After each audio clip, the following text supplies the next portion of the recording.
Everybody swear they're Elphaba, the rebel, the truth teller, the one willing to risk it all for what's right. But let's be real, most people, they're Glinda. And that's okay if you're willing to own it. But what's not okay is thinking you're fighting the system when you're actually protecting it. We've been watching this wicked conversation unfold, and honestly, it's a huge mirror to the world that we're living in right now. It's about integrity, power, and who is going to really risk it all when it matters. So today, we're going to connect the dots. What's up, beautiful people? By now, I'm sure you've seen all the conversations around Wicked. So many people are seeing themselves in Elphaba, the outcast, truth teller, misunderstood. But what a lot of folks are missing is Elphaba wasn't just different. She was the only one willing to put herself on the line for the truth.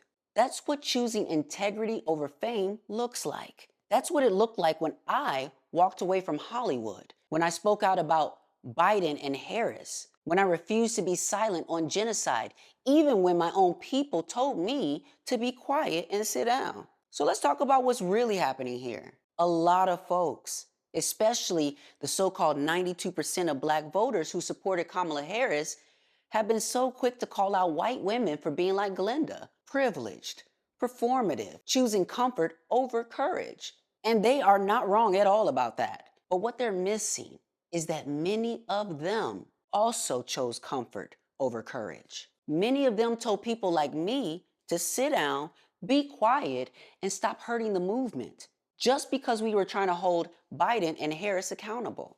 They accused me and many others of being Trump supporters because we demanded better from the people who said they represented us. Meanwhile, Elphaba, she was the only one in her class, seemingly the only one in all of Oz, to risk it all to save the animals, to challenge the system. She didn't just post about injustice, she acted, she fought, and she was willing to be demonized for it. And that's the part that people don't want to admit. This is the part where it gets uncomfortable. The truth is, the same folks who were calling out white women for being Glinda, they're Glinda too. So many of them played along and protected the status quo. 92% chose the illusion of power over the risk of real change. Now, don't get me wrong, I get why people were so hopeful about Harris. I have to admit, I was one of those people. I was rooting for her. I understood the desire to finally see a Black woman in power running this country. But let's be real, representation without accountability is just optics.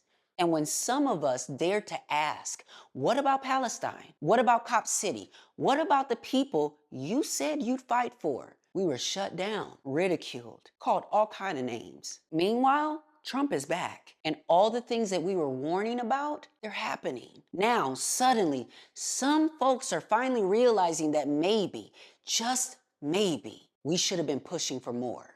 So here's the question I need you to ask yourself. Are you really Elphaba? Are you willing to risk your comfort, your reputation, or even your career to stand on business? Or do you want just enough change to make you feel good without actually disturbing anything?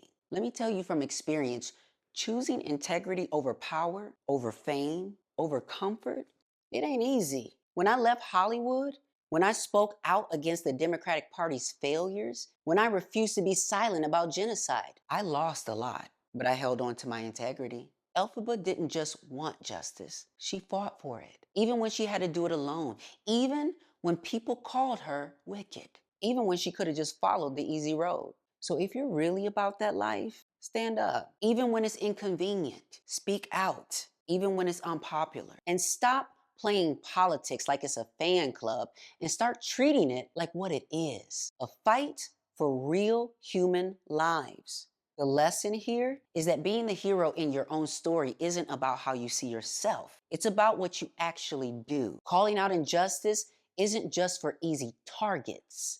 Anybody can get a piece. It's for everyone who's upholding the system. And if you really want to be Elphaba, you got to be willing to lose something. Now, I want to know, who do you really think you are in this story? Are you Elphaba or Glenda? And if you've been playing it safe, what's one thing that you could do today to step up? Let's have a real conversation in the comments. And if you're ready for more truth, stay tuned. We're going to talk about how we recover and rebuild after we choose integrity over power.